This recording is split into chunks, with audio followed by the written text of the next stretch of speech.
이제는 하다하다 최고위원 면전에서 사퇴까지 외치는 상황까지 왔습니다. 누군지 봤더니 역시나였습니다. 결국 참다 못한 문정복 최고위원이 대반격에 나섰는데요. 황명선, 강득구, 결국 믿고 있는 백이 대통령이기 때문에 저렇게 막 나가는 것 아니냐는 평가까지 나옵니다. 민주당 회의 현장 함께 보겠습니다.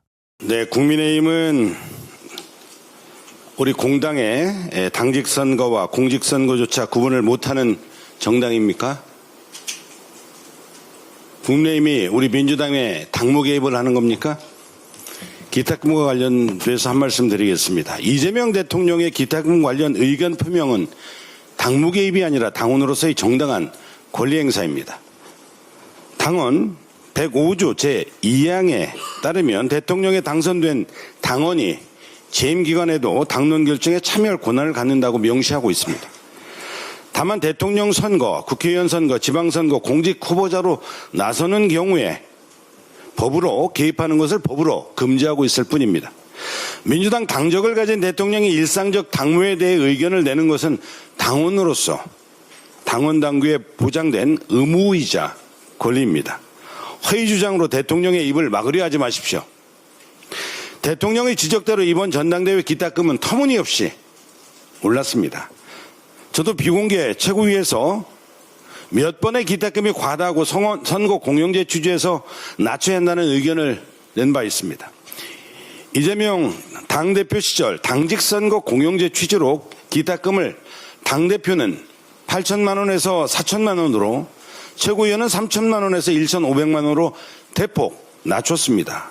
그런데 이번에는 당대표가 4천만 원에서 1억 원으로 최고위원은 1,500만 원에서 5천만 원으로 각각 150%, 230% 인상됐습니다. 이것은 이재명 대표 시절 도입한 선거 공영제 취지를 무삭히 하는 결정입니다. 우리 민주당에서 돈이 없어 출마를 고민하고 끝내 뜻을 접는 일은 벌어져서는 안 됩니다. 전면적으로 당직 선거 공영제의 취지를 회복해야 합니다. 우리 민주당이 후보 난립을 명분 삼아 돈으로 후보를 걸러내서는 안 됩니다. 당 선관위는 반드시 기탁금을 종전 수준으로 되돌려 당을 위해 헌신 봉사할 기회를 갖고자 하는 청년을 비롯한 모든 후보들에게 활짝 문을 열어야 합니다. 전당대회를 앞두고 벌어지는 노골적인 파당 정치 행위를 멈춰야 합니다. 일부 후보들이 패키지로 묶어 지지자들에게 생활에 따라 투표할 후보를 정해주고 투표를 독려 중이라고 합니다. 우리 민주당에게 이게 있을 수 있는 일입니까?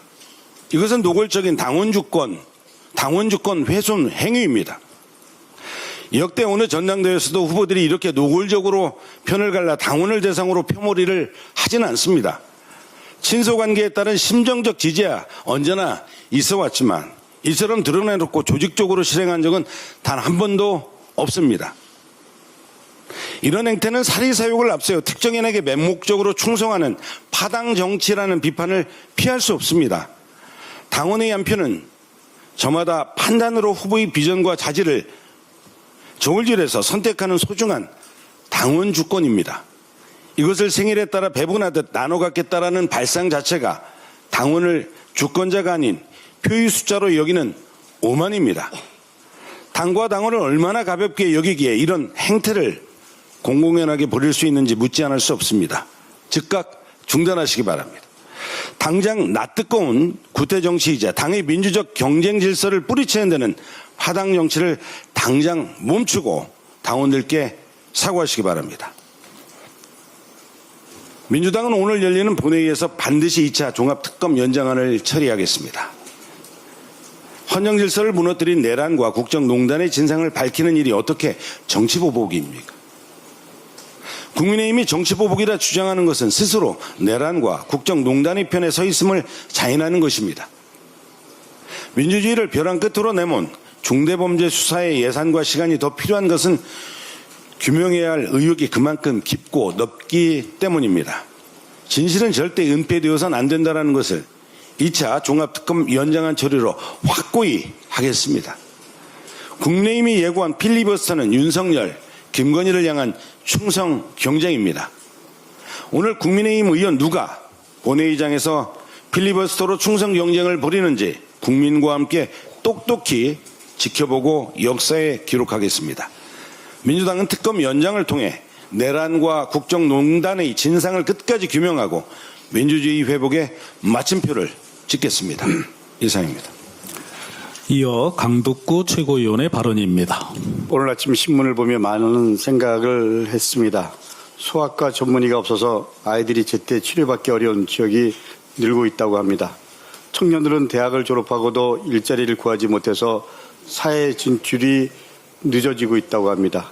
출산율은 반등했다고 하지만 그 이면을 들여다보면 경제적 여건이 되는 계층의 출산이 집중되는 현상도 나타나고 있다고 합니다. 이제 대한민국은 어떻게 보면 소득 격차를 넘어서 기회 격차 사회가 되고 있습니다. 저는 이제 대한민국이 복지국가를 넘어서 모든 국민에게 공정한 출발의 기회를 보장하는 기회국가로 한 걸음 더 나가야 한다고 생각합니다. 이번 전당대회가 누가 더 큰 목소리를 내느냐가 아니라 누가 대한민국의 다음 10년의 비전을 위한 더 좋은 정책을 제시하느냐를 두고 경쟁하는 전당대회가 되어야 합니다. 과거를 얘기하는 전당대회가 아니라 청년들의 삶과 구조적 격차를 고민하고 대안을 모색하는 전당대회가 되어야 합니다. 어제 이재명 대통령께서 전당대회 후보자 기탁금 부담 완화의 필요성을 말씀하셨습니다. 이것도 기회 격차를 해소하기 위한 말씀입니다. 그런데 이를 두고 일부에서는 당무 개입이라고 비판합니다. 분명히 말씀드립니다. 우리 한명도 집대께서도 말씀하셨지만 대통령 말씀대로 선거 관련 업무가 아닌 일상적 정당 활동에 대해서는 대통령도 당원으로 참여할 권리가 있음은 당연한 겁니다. 대통령의 말씀은 지난번 최고위에서 얘기됐지만 원외 청년 후보자의 기탁금 부담이 과도하다는 것입니다. 청년 최고위원 도입이 부결됐습니다. 그런데 기탁금은 4배나 올랐습니다. 민주당은 청년을 얘기하지만 어떻게 보면 청년들 가슴을 때리는 정책만 만들고 있습니다. 얼마나 절박하면 대통령께서 이렇게 글을 올리셨겠습니다.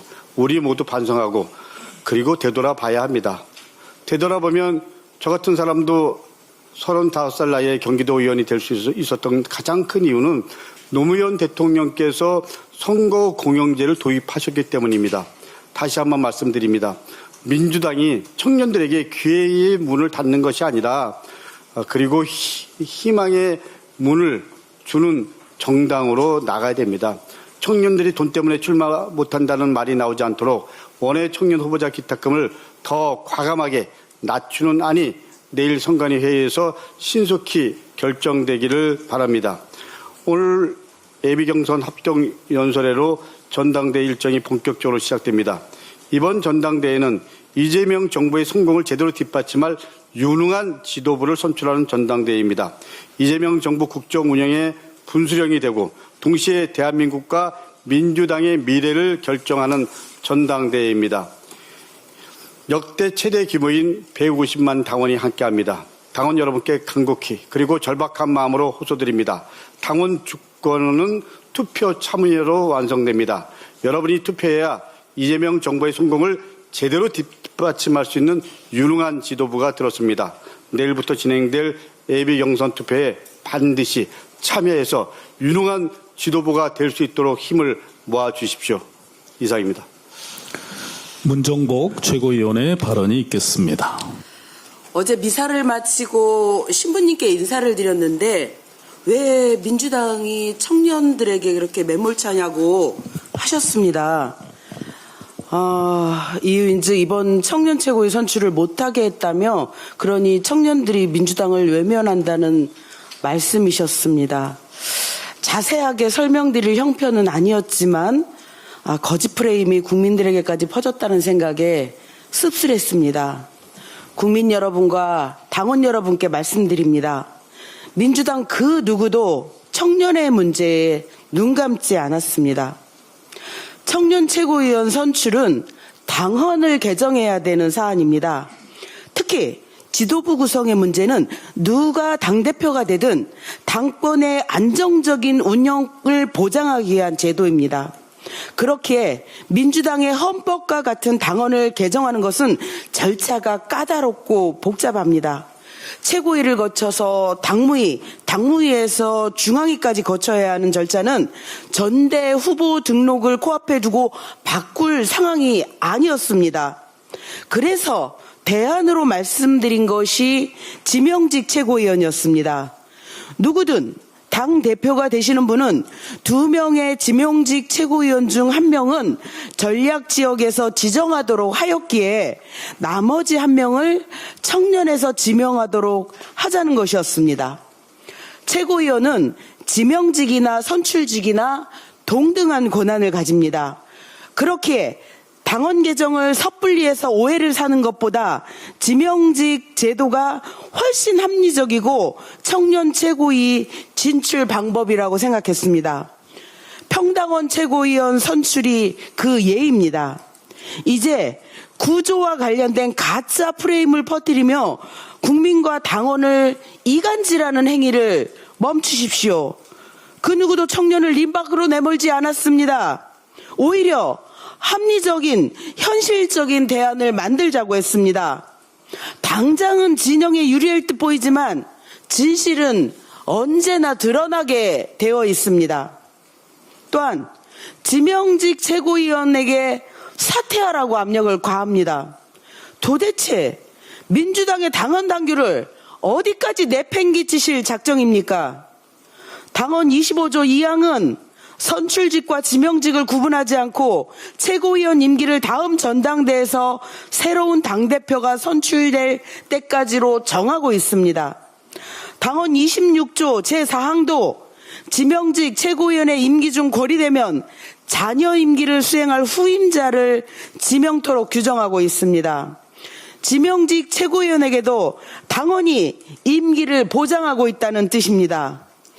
지명권을 행사한 당대표가 물러났다는 이유만으로 지명직 최고위원의 임기가 자동으로 끝난다는 규정은 없습니다. 과거에도 당대표가 전당대회 출마를 위해 사퇴한 뒤 지명직 최고위원들은 새로운 당대표가 선출될 때까지 직무를 수행했습니다.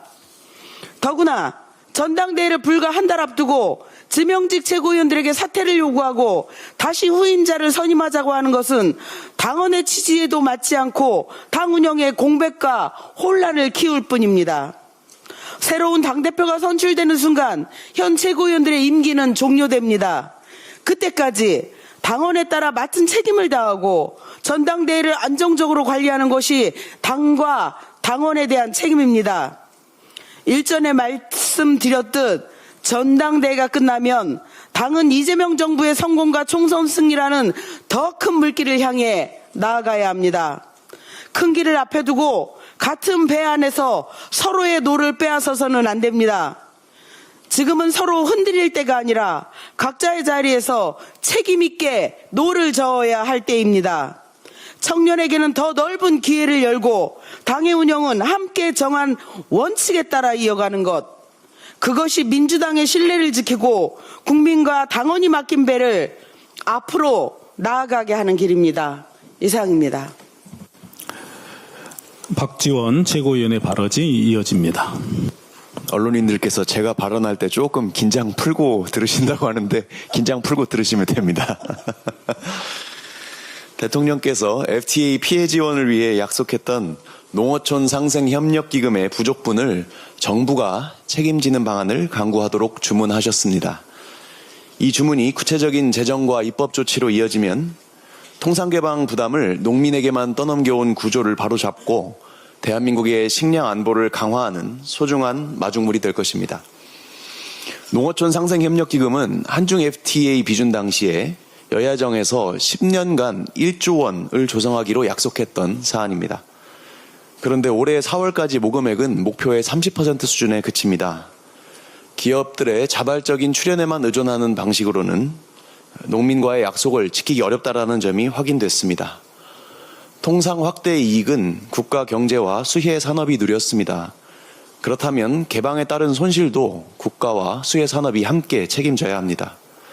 대통령께서 방향을 제시하셨으니 이제 정부와 국회가 예산과 제도로 완성해야 합니다.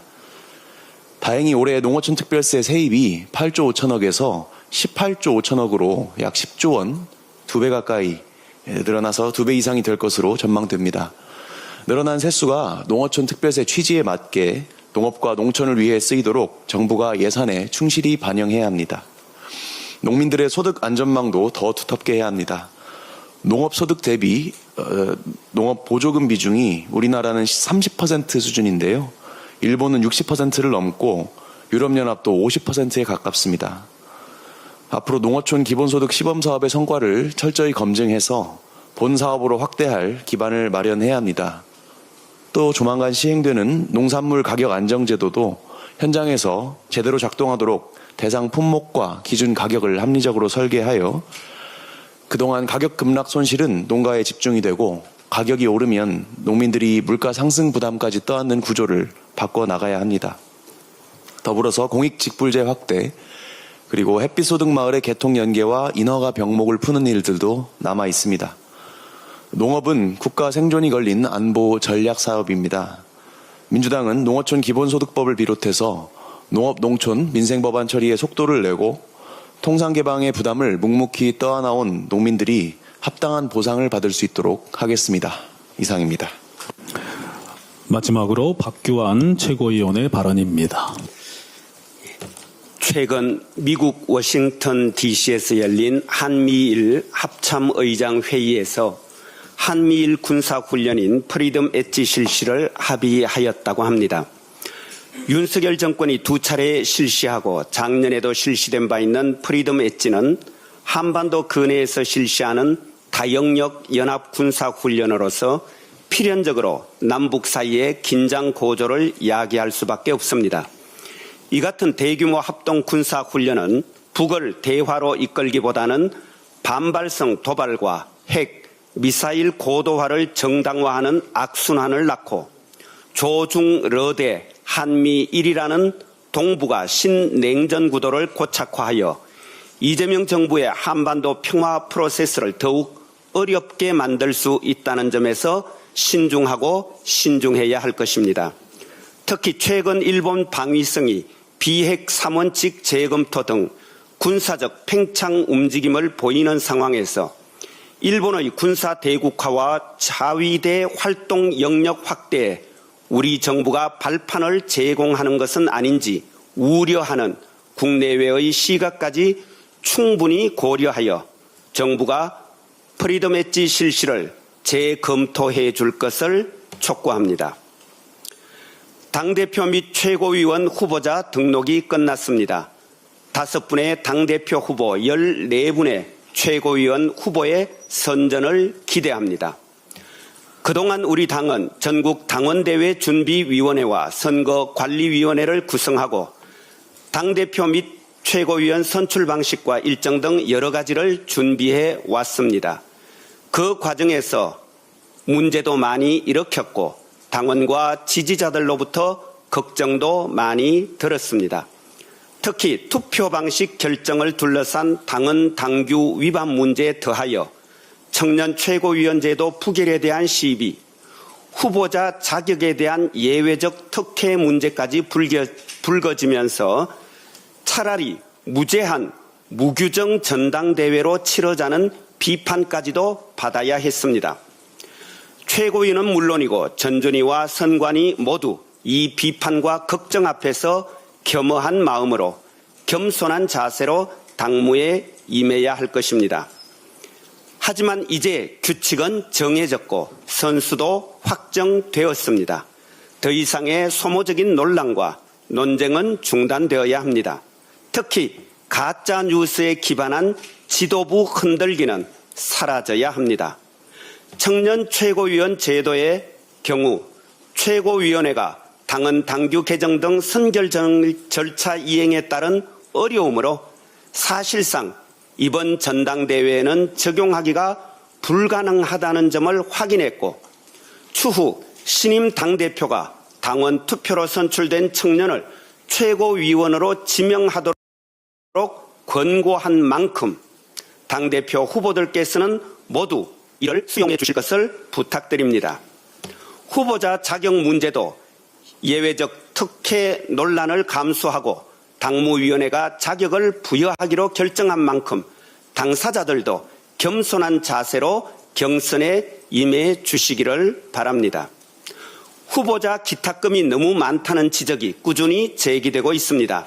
아시다시피 기탁금 책정은 선거관리위원회의 권한이지만 앞서 최고위원회는 최고위원 전원의 일치된 의견으로 선관위에 법과 당헌 단규 안에서 최대한 비용 부담을 들어주는 방향으로 재고해 줄 것을 권고한 바 있습니다.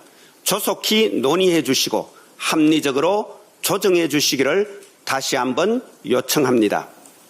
전당대회를 준비하는 과정에서 더 이상의 혼란이나 논란은 없어야 합니다. 특히 정치적 유불리에 따라 당헌 당규를 자의로 해석하거나 근거 없이 지도부를 비방하고 공격하는 일은 없어야 합니다. 지도부도 모든 당직자들과 함께 전국 당원대회를 화합과 축제의 장으로 만들기 위해 노력을 다하겠습니다. 요즘 우리 당원 동지들께서 걱정이 많은 것 잘 알고 있습니다. 혹시라도 개혁이 여기서 멈추는 것은 아닌지, 개혁은 자전거 페달과 같아서 계속 밟지 않으면 넘어지는데 자칫 개혁이 좌초되는 것은 아닌지, 그것도 반대 세력의 저항이 아니라 우리 내부의 자중질환에 의해서 사람 사는 세상 억강부약 대동세상의 꿈이 좌절되는 것은 아닌지 불안해하고 계신 것도 잘 알고 있습니다. 그런 일 없도록 정신 바짝 차리겠습니다. 당원 동지들께서도 외면하지 마시고 적극 참여해 주시고 민주당과 끝까지 함께해 주십시오. 민주당을 지켜 주십시오. 고맙습니다.